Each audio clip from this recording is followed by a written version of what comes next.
Christian philosophy's been around forever. And Christian philosophy is going to do things like unpack things like models of God. So like, is God inherently timeless? I mean, does God inherently exist without time? Um, Language people use is like bounded by time, or is God a my philosopher friend Ryan Mullins, I think he's teaches at Helsinki or he's in Sweden right now, but he actually wrote an article called like, is God a prisoner of time, or is God inherently what we call temporal? Is like time a part of his nature? And so he's just eternal, right? In the time sense. Is God changeless, or can God change? These kinds of things.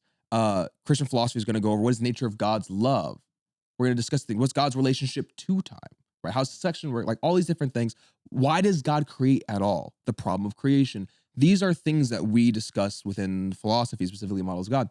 And so it's going to give you these tools, but one of these main tools is going to be logic, right?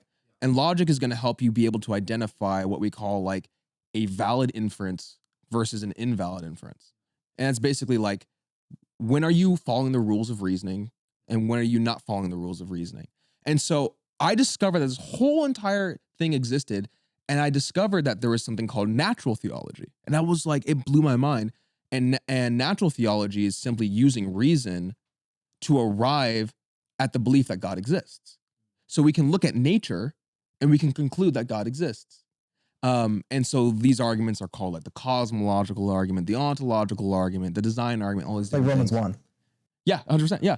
And so basically, yeah, you can use that as motivation. And basically, I discovered that you could actually use reason to get to God. And I was like, dude, this is actually insane. And that's what started the rabbit trail. I discovered that this is Christian philosophy.